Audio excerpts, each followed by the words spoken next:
할렐루야. 네, 주일 이른 아침부터 주님 앞에 나와가지고 예배드리는 여러분들의 발걸음을 축복합니다. 여러분들 모두 다 주님 다 만나시고 오늘 다 또 기도하는 모든 것들 주님 앞에 응답받고 돌아가시기를 주님의 이름으로 축원합니다. 오늘 이 시간에는 용서하면 보이는 하나님의 나라, 용서하면 보이는 하나님의 나라라는 제목을 가지고 함께 하나님의 말씀을 나누도록 하겠습니다.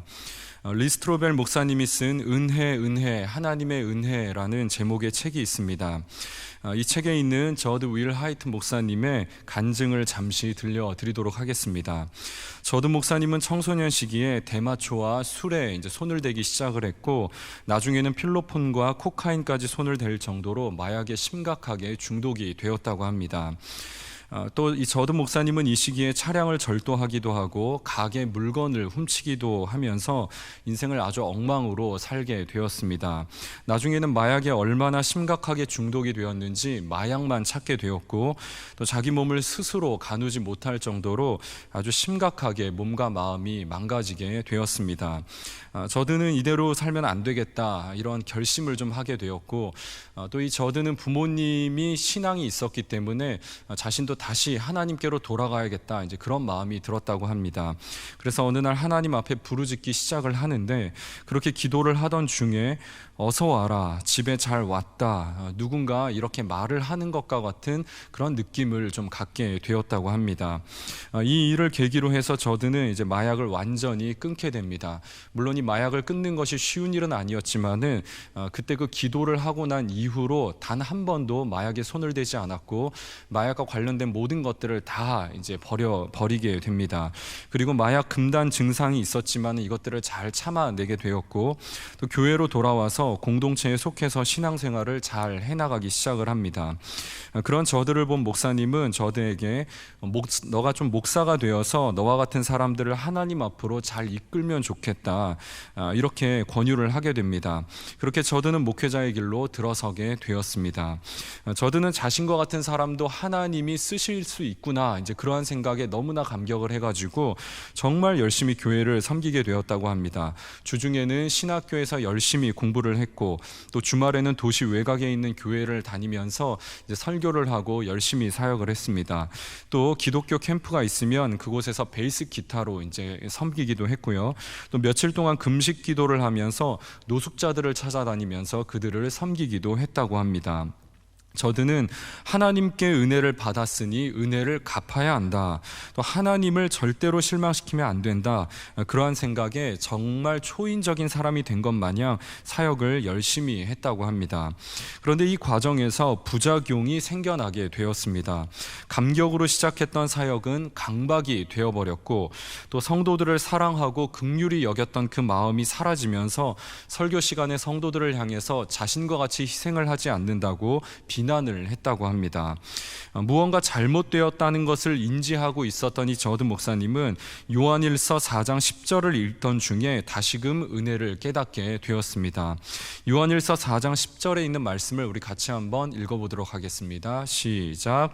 사랑은 여기 있으니 우리가 하나님을 사랑한 것이 아니요 하나님이 우리를 사랑하사 우리 죄를 속하기 위하여 화목제물로 그 아들을 보내셨음이라.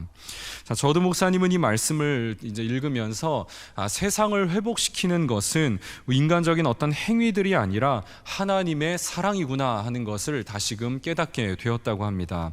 하나님은 우리에게 초인적인 그리스도인이 되라고 말씀하신 적이 단 한 번도 없었습니다.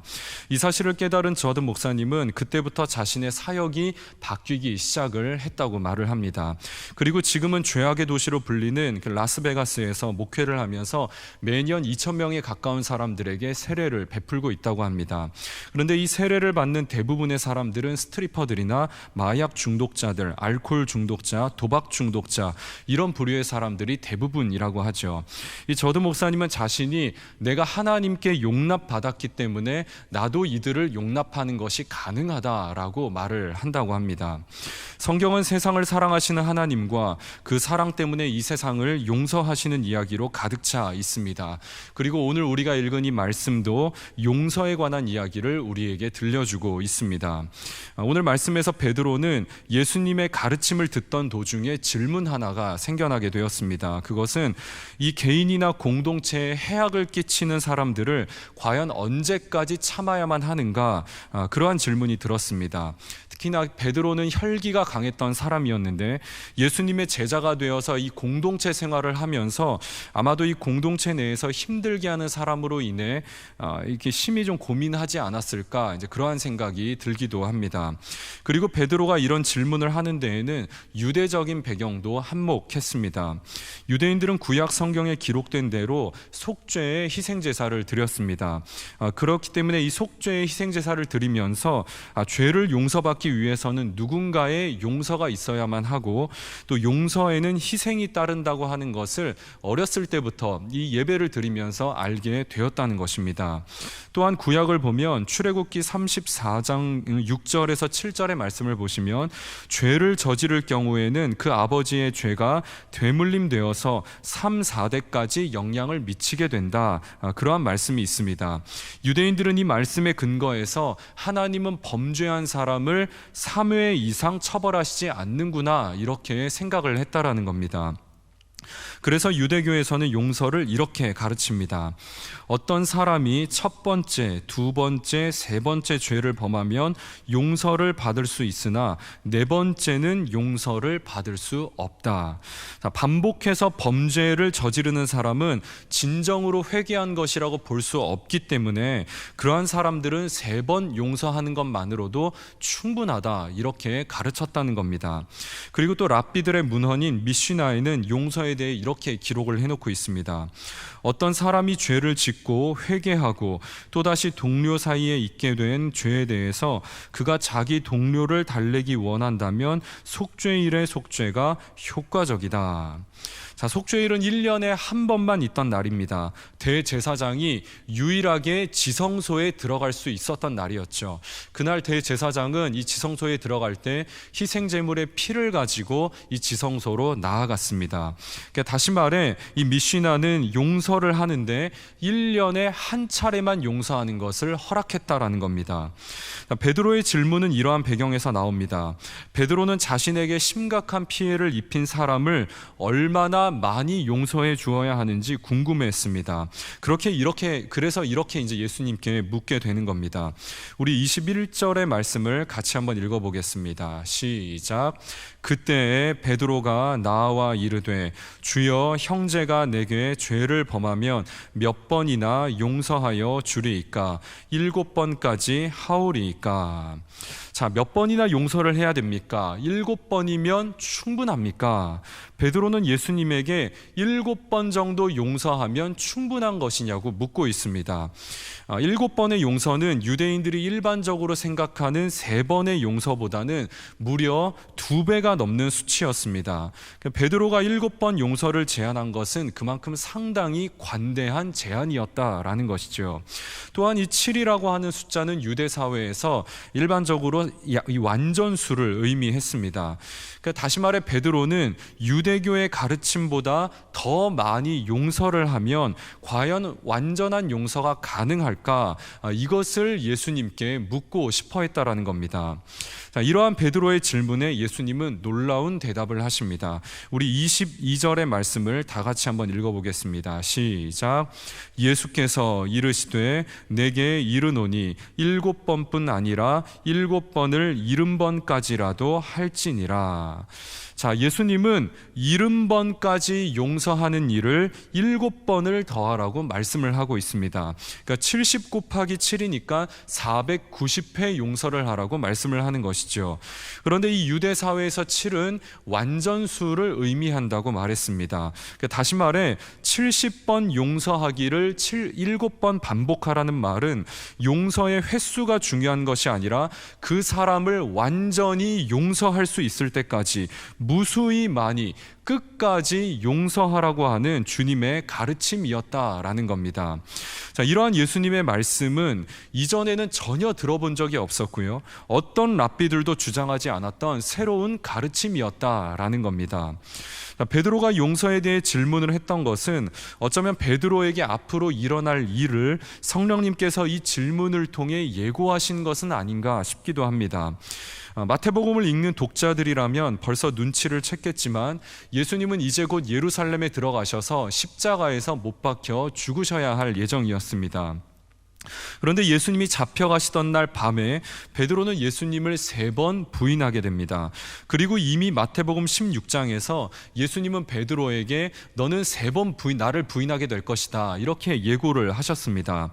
그러나 베드로는 절대로 예수님을 부인하는 일이 없을 것이라고 결기를 다졌죠. 하지만 베드로는 예수님을 3번 부인하고 말았습니다. 그리고 요한복음 21장에서 베드로는 부활하신 예수님과 다시 만나게 됩니다. 이 부활하신 예수님은 3번이나 부인했던 베드로를 완전히 용서를 해주셨습니다. 아마도 베드로는 그제서야 예수님이 말씀하신 용서가 무슨 의미인지를 완전히 깨닫게 되었을 것입니다. 이어서 예수님은 이제 빚진 자의 비유를 들어서 이 용서에 대해서 설명하기 시작을 합니다. 이 비유에는 이제 빚진 자가 등장을 하게 되는데 어느 나라의 왕이 자기의 신하들과 이제 회계 결산을 하게 되었습니다. 그런데 그 과정에서 재정에 큰 손실이 발생한 것을 발견하게 되었죠. 그리고 이제 왕 앞에 곧 한 사람이 끌려오게 되었습니다.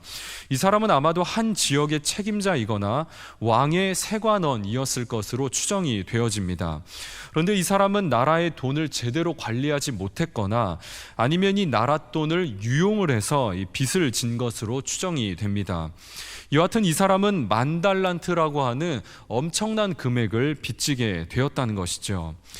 이 10,000달란트라는 돈이 어느 정도인지 잘 감이 오시지 않을 것 같아서 이것을 한번 좀 계산을 해보도록 하겠습니다.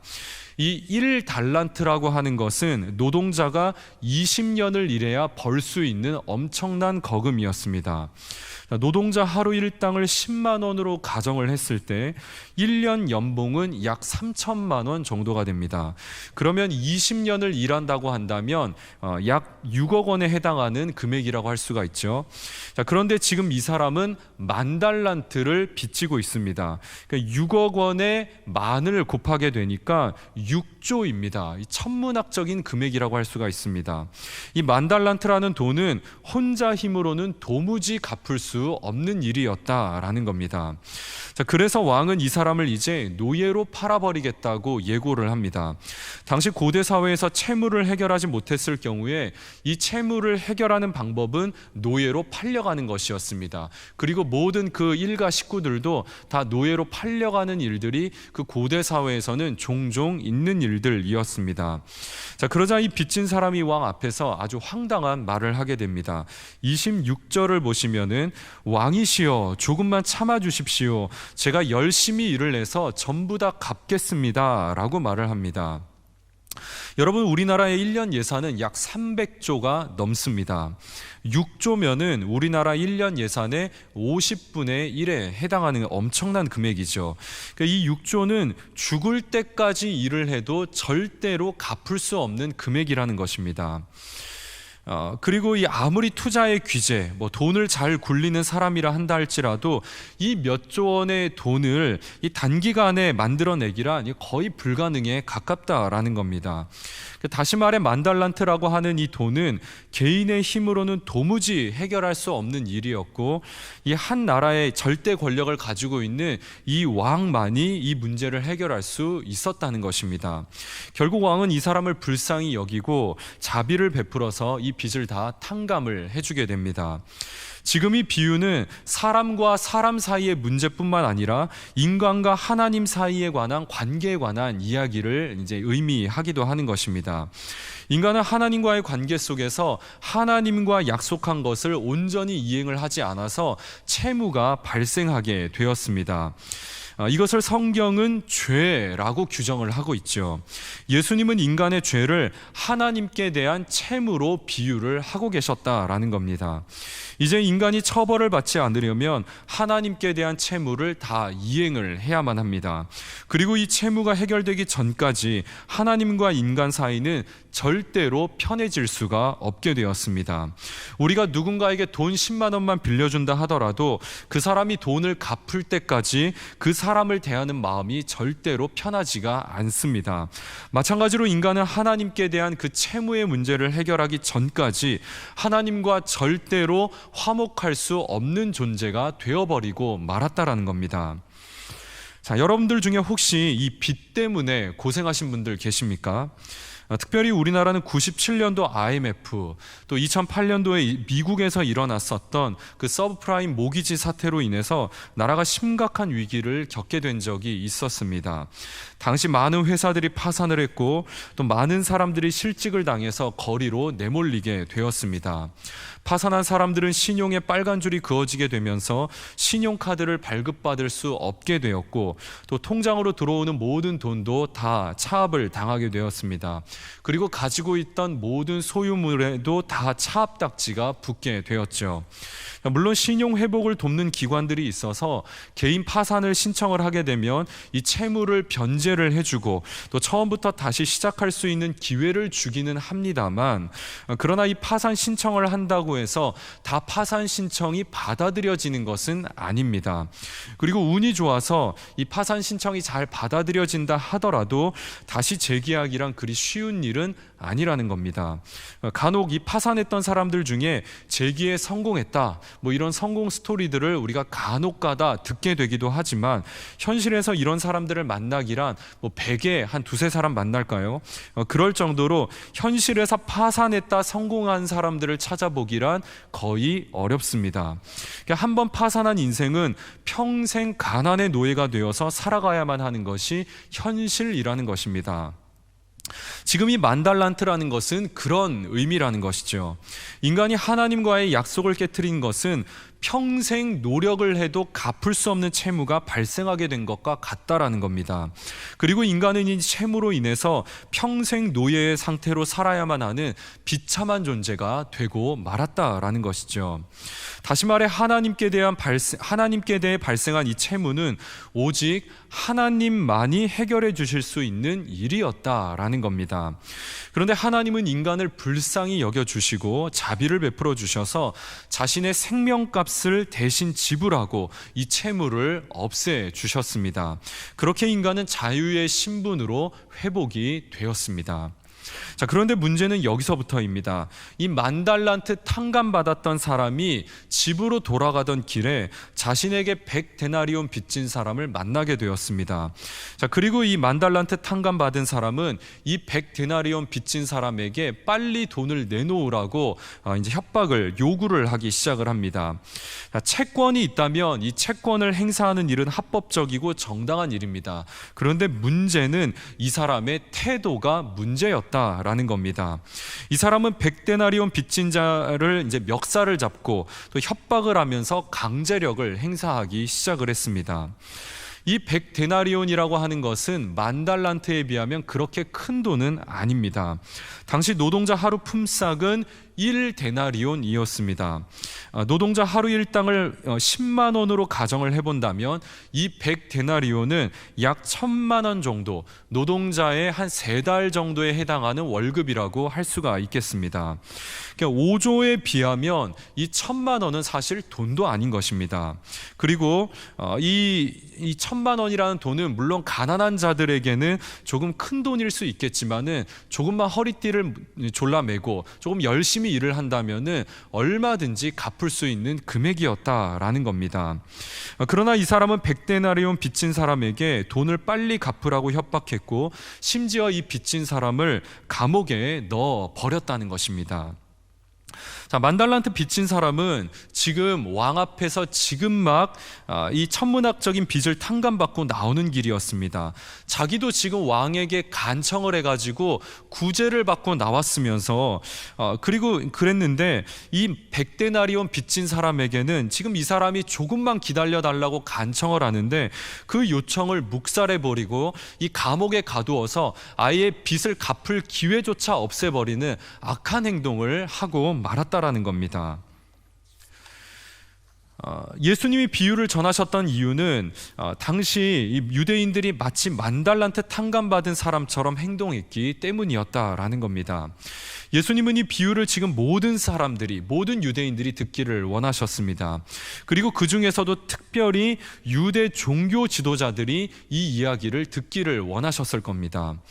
유대 종교 지도자들은 하나님을 잘 안다고 자부했던 자들이었습니다. 그리고 또 율법에 아주 철저했던 자들이었죠. 그러나 이들은 하나님의 은혜와 자비에 대해서는 제대로 알지를 못했다라는 겁니다. 종교 지도자들은 사람들을 사랑과 긍휼로 대하기보다는 율법을 잣대로 활용을 해서 사람들을 판단하고 정죄하기에 바빴습니다. 그리스 신화를 보면은 프로크루테스라고 하는 도둑이 등장을 합니다. 이 프로크루테스라는 사람은 신기에 가까운 도둑질 솜씨를 가지고 있던 사람이었습니다. 그러나 이 사람은 도둑질보다는 이 자신의 쇠침대로 더 유명했었습니다. 이 프로크루테스는 여행자들이 지나갈 때 이 사람들을 유인해서 자신의 쇠침대로 이제 안내를 하게 됩니다. 그리고는 쇠침대에 눕히고는 이 침대보다 더 크게 되면은 이 사람을 잘라내버리고 이 침대보다 작으면은 이 사람을 늘려버리는 아주 악한 행동들을 하고는 했었습니다. 이 종교적인 이 유대 종교 지도자들이 바로 이러한 모습과 같았다라는 것이죠. 종교적인 틀에 맞춰서 모든 것을 재단을 해버리고 긍휼과 자비를 찾아보기가 힘들었다라는 것입니다. 예수님은 유대 종교 지도자들의 모습이 마치 만달란트 탕감을 받아놓고도 다른 사람들의 목을 죄는 은혜를 모르는 자들과 같다라고 지적을 하셨다라는 겁니다. 용서란 무엇인가? 용서는 은혜와 같은 말입니다. 은혜는 받을 만한 자격이 없는 자들에게 베풀어지는 것을 은혜라고 말을 합니다.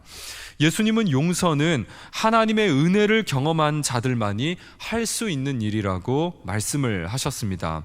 그리고 이 은혜를 경험한 자들은 마음의 변화를 받아야만 가능한 일이라고 말씀을 하고 있습니다. 마태복음 5장을 보면 팔복에 관한 말씀이 나옵니다. 이 팔복에 등장하는 사람들은 모두 마음의 변화를 경험한 사람들이었습니다.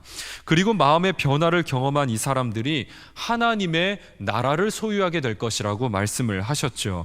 그래서 예수님은 오늘 본문 35절에서 이렇게 말씀을 하고 계십니다. 우리 다 같이 한번 읽어보겠습니다. 시작. 너희가 각각 마음으로부터 형제를 용서하지 아니하면 나의 하늘 아버지께서도 너희에게 이와 같이 하시리라. 자, 마음으로부터 형제를 용서하지 아니하면, 용서는 마음에서부터 시작된다는 것이죠. 하나님은 표면적인 용서가 아니라 마음을 다해 용서하라고 말씀을 하십니다. 이와 비슷한 말씀이 마태복음 5장 24절에도 나옵니다. 우리 말씀을 같이 한번 읽어보겠습니다. 시작. 예물을 제단 앞에 두고 먼저 가서 형제와 화목하고 그 후에 와서 예물을 드리라. 자, 우리가 서로 용서하지 아니하면 하나님도 우리를 용서하지 않겠다고 말씀을 하십니다.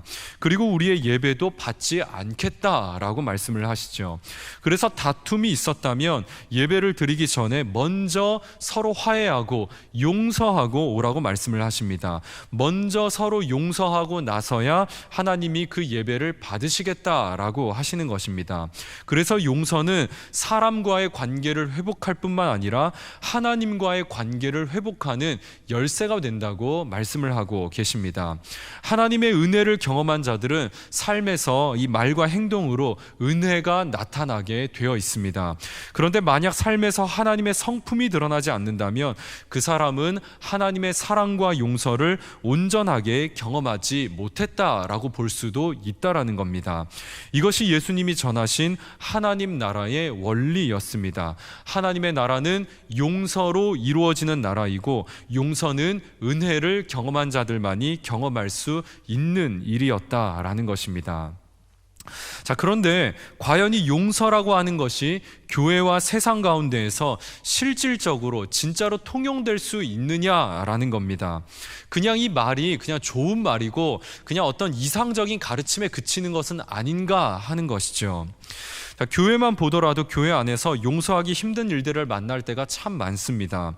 또 교회 안에서 반목하고 이 관계가 잘 풀리지 않아서 이것이 소송까지 가는 경우들도 보게 됩니다. 또 이러한 문제는 이미 초대교회 때부터 있어 왔습니다.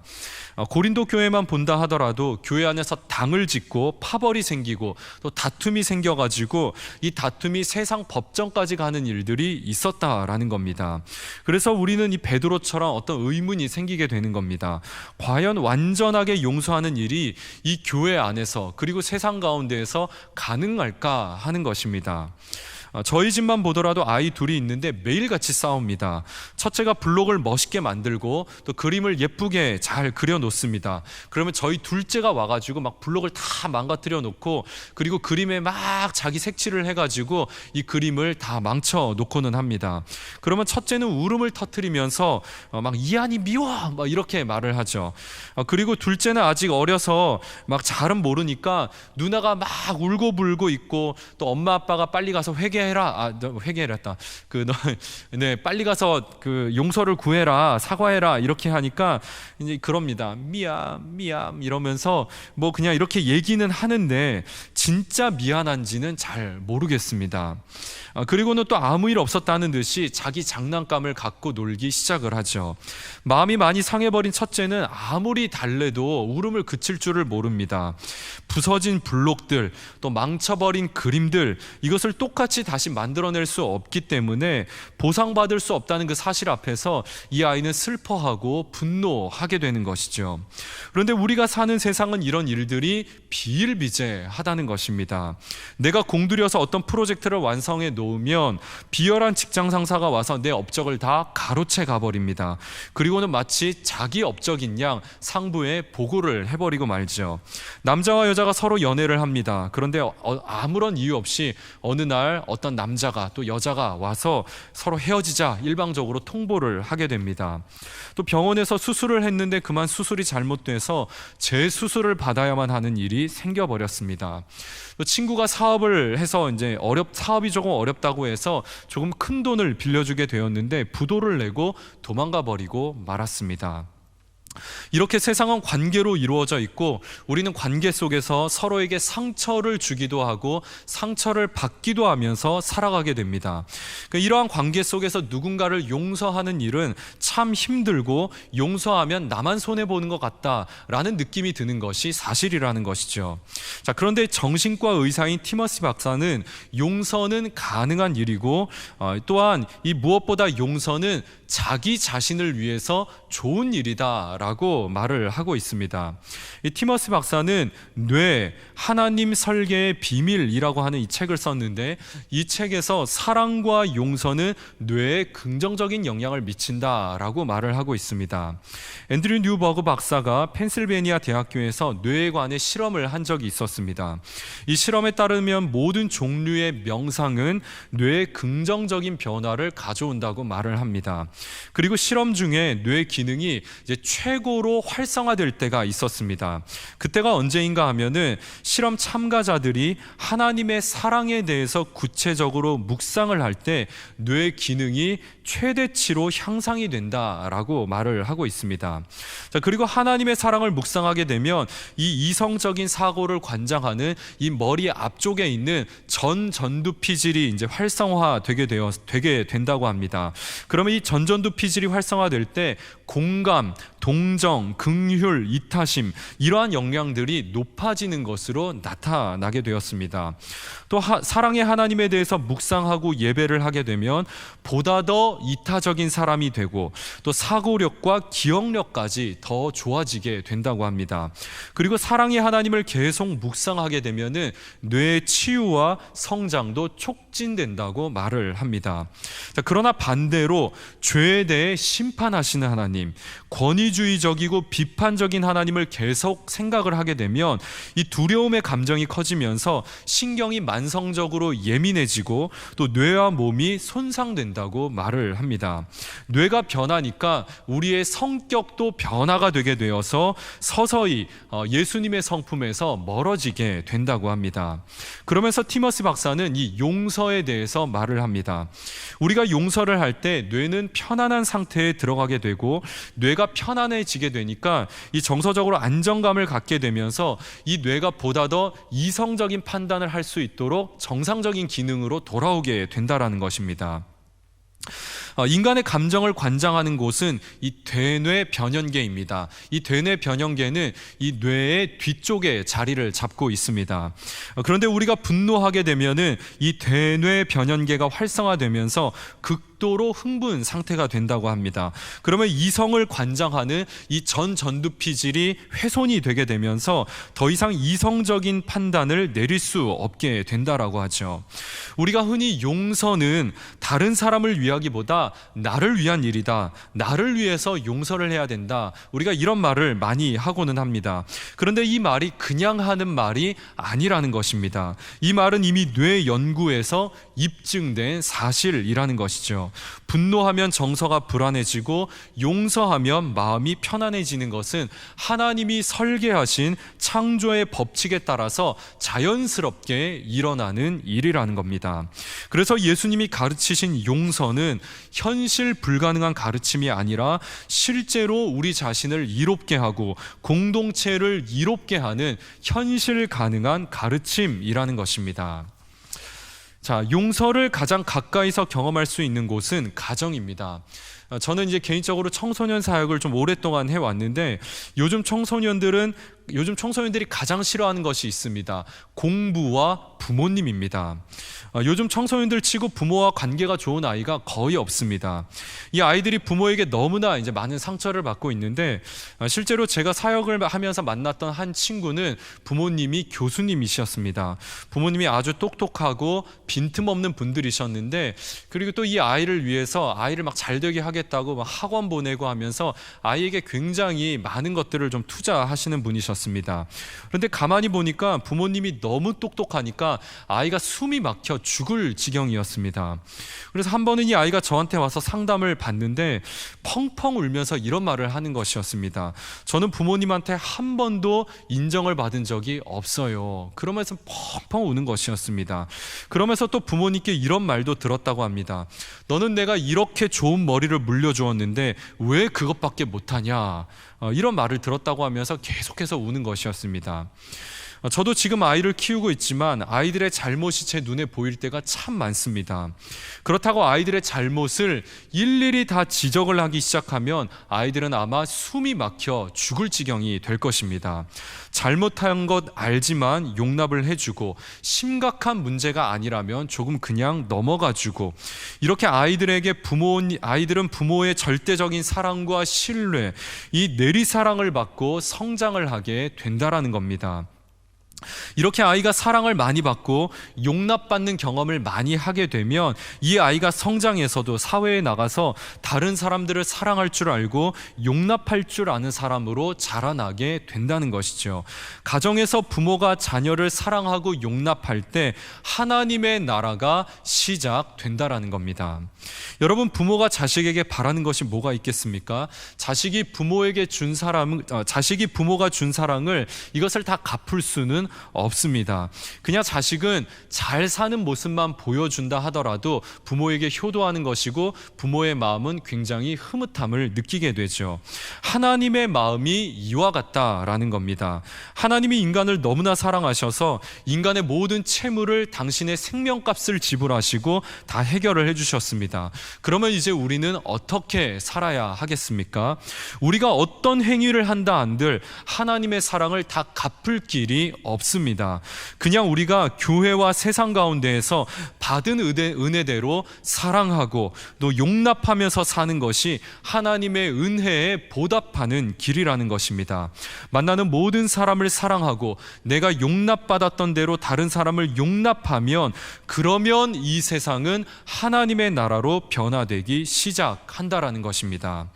물론 이 세상을 보면 용서하는 일이 매우 힘들고 어렵게 느껴지는 것이 사실입니다. 또 용서를 하다 보면 실제로 손해를 감수해야 할 때도 있습니다. 그러나 지금 우리가 보고 있는 이 세상은 원래 하나님이 만드셨던 세상과는 전혀 다른 세상으로 너무나 많이 달라져 있다라는 겁니다. 하나님은 원래 이 세상을 용서와 사랑과 평화의 나라로 만드셨습니다. 그런데 죄가 들어온 이후부터 이 세상은 오염되고 망가져버리고 말았다라는 것이죠. 창세기 3장을 보시면 인간의 죄가 창세기 3장에서 이 하나님 나라에 죄가 처음으로 들어오게 되었습니다. 그리고 인간이 범죄한 이후로 창세기 4장을 보면은 이 형제 간의 다툼이 일어나게 되는 걸 보게 됩니다. 형이었던 가인은 동생 아벨을 용서하지 못하고 살인을 해버리고 맙니다. 이것이 지금 우리가 보고 있는 인간의 역사입니다. 이렇게 우리가 보고 있는 역사는 망가진 역사인데 이 세상은 용서와 사랑으로 마땅히 회복이 되어져야만 한다는 것입니다. 그리고 이 일에 우리 그리스도인들은 모두 부름 받았습니다. 말씀을 마무리합니다. 용서는 하나님 나라의 문을 여는 열쇠입니다.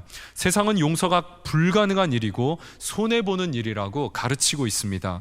그러나 이러한 세상의 가르침은 거짓이라고 예수님은 우리에게 말씀하고 계십니다. 예수님은 조건부적인 용서가 아니라 무조건적인 용서를 가르치셨습니다. 예수님의 가르침은 자신의 가르침 그대로 또 십자가 위에서 무조건적으로 용서를 행하셨습니다. 복수는 또 다른 복수를 낳을 뿐입니다. 복수를 막는 방법은 용서밖에는 없습니다. 용서는 나를 이롭게 하고 공동체를 이롭게 하고 깨진 세상을 하나님의 나라로 회복시키는 비밀의 열쇠입니다. 이번 한 주간 깨진 관계들이 있다면 마음으로부터 용서하시고 하나님의 나라를 경험하게 되시기를 주님의 이름으로 축원합니다.